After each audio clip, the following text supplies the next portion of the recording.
Hello everyone, this is a Steven Universe theory video on how strong is Malachite, and it's finally here after, I want to say, maybe about 3 to 4 weeks that I've been not doing this or just avoiding this.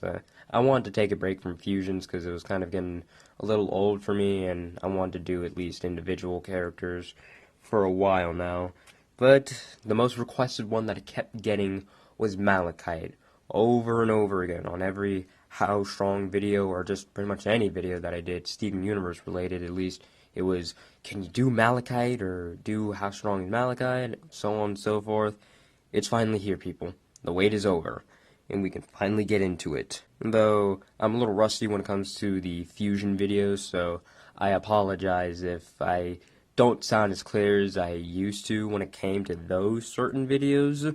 Plus, I'm recording this at 5 o'clock in the morning, and my mind is not in the best place, or at least where it should be. But anyway, let's just get on right into this, and start off with the Jasper part of Malachite and all the powers and abilities that Malachite gains from Jasper. One thing that is noticeable from Malachite, coming from Jasper, is her enormous strength, of course. You saw Malachite just literally just throw Alexandrite left and right across, like, the island that they were fighting on, throwing her, punching her to where, like, her eye or visor was cracked a bit. I don't even know what you would really call that, but it looked like it hurt. That was the thing.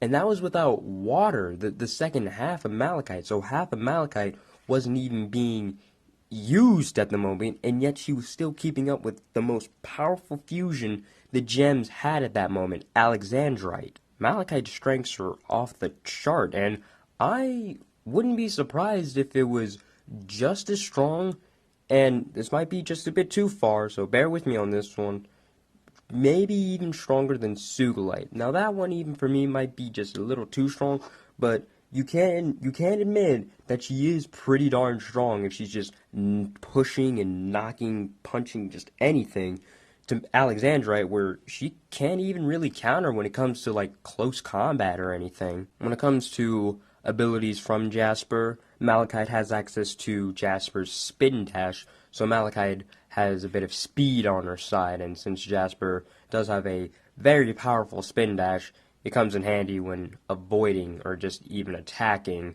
The spin dash is very powerful, and since it's with a fusion with Jasper, it's of course going to be twice, if not 3 times as powerful to knock down Alexandrite with, I wouldn't say there was, with extreme power, but with the right amount of power, it knocked her down. And the second thing from Jasper that Malachite gains is Jasper's weapon. I guess you would call that a weapon. I'm not really too sure. But Jasper's crash helmet, she gains that.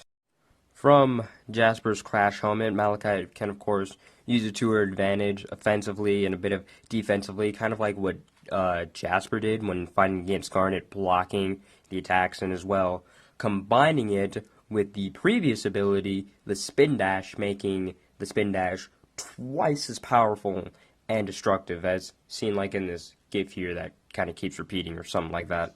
And then I guess for a bit of a side note, or just let me just add it here just in case, and it is a thing that I do always commemorate Jasper for, and that is her extreme endurance. She has it. Jasper has extreme endurance beyond anything I can think of. I always talk about it. I've talked about it within How Strong is Jasper, and who is the strongest gem. That was kind of the thing I noted her there and why she was on that list in the first place. But, for example, Malachite took Sugilite's flail right to the face, but it was not only just to the face, it was pretty much right where Jasper's gem is, at least. Now, I'm not saying, like, the gem is, indestructible or anything, but there should have been at least a crack or something. Just taking Sugilite's flail right to the face, no problem. And I know it wasn't a direct swing, but still, it looked like, and even sounded like it hurt. And Malachite was okay from that. But moving on from the Jasper parts, that's all the abilities that Malachite has from Jasper: strength, endurance, the crash helmet, spin dash. She has it all: strength, endurance, speed. It's a full package right there just from Jasper alone, and that's only a half of the fusion. Now on to the more destructive part and pretty much the main power of Malachite: Lapis. Lapis, of course, just pretty much the biggest thing that I can get out of the way, and at the same time I don't want to spend too much time talking about it because you all know what it is. Lapis's water manipulating abilities, or just hydrokinesis, controlling any type of liquid or water. Malachite has it from Lapis, and it's of course very destructive. I could go on and on and on how, Lapis alone with the cracked gem used the ocean to make an elevator to where the clouds were no longer visible or anything like that. They were just no longer there. Made water clones from the tower, fought with the crystal gems, and those clones, not Lapis herself, but clones from water, were equal or stronger than the crystal gems. And that was still with the cracked gem. And that's just only a bit of a third or just one half of Lapis's abilities. So it's no surprise that with water, Malachite would be extremely destructive. A second part of Lapis's ability, or I get to some people saying that this is her weapon or something like that, I'm not too sure. Lapis's water wings. Simple as that. She doesn't even need to have water around her. She can just produce it from her back or gem. I think that's how it works. And then she can fly. Lapis can fly pretty darn fast, actually, if she really wants to. And I wasn't thinking, oh, those little tiny wings on such a huge fusion wouldn't do anything. But no, she can actually fly with them. Malachite can still use Lapis's wings to fly around and everything. It's actually kind of incredible how fast she can fly and support her entire weight with just those little wings. It was really funny. And they're made of water, too, so that's magical, of course.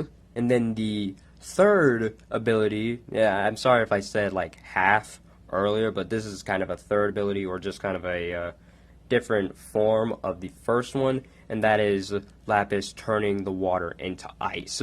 Weird enough, only Malachite has only done this so far. I don't really remember or can think of a scene right now where Lapis is actually frozen the water. I mean, the best one, of course, would be when she used the water clones. They weren't exactly just made of water, because if I'm right, when they formed the weapons, the clones did, I'm pretty sure they were made of ice, of course, unless that was just really hard water. But yeah, of course, that was pretty much ice right there. But a perfect example of the ice being used defensively and offensively was through Malachite, using like shards and ice walls and all that stuff. That was really creative, actually. And that should be pretty much it for when it comes to the Lapis half of Malachite. She has the wings, so she can fly very fast.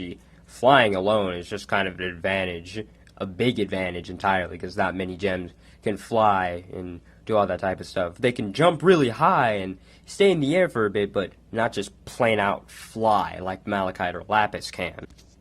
She has control of the water, if water is nearby, of course, so it kind of varies there on the terrain or where the battle is taking place. So without water, Malachite might be in trouble, depending on the fusion or just who she's fighting. With water, oh yeah, that fight is going to be intense due to Lapis's power, and then the other bit of it would be turning it into ice for defensive and offensive capabilities. Now for the final verdict, how strong is Malachite? And of course, the best comparison, and kind of the only one that we have so far, is that she is just as strong as Malachite. Now, if you don't really, accept that, since Alexandrite beat Malachite, I don't think she's just as strong.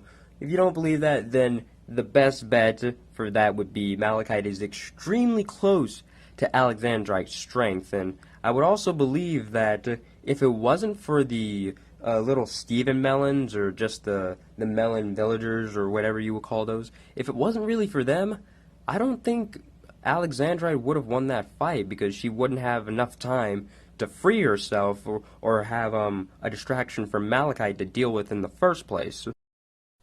So, because of those little watermelons messing with Malachite, Alexandrite had enough time to free herself and get the upper hand and then finally finish off Malachite.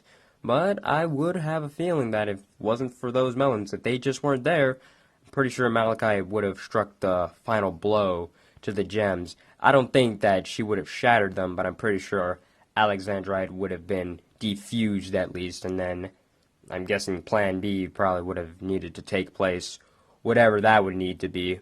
So, that's everything you need to know.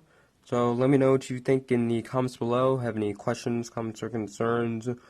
Any discussion topics that you want me to talk about? Also, leave them in the comments below.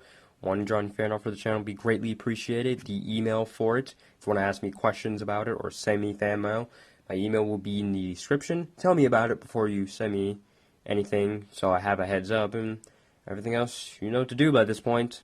Bye.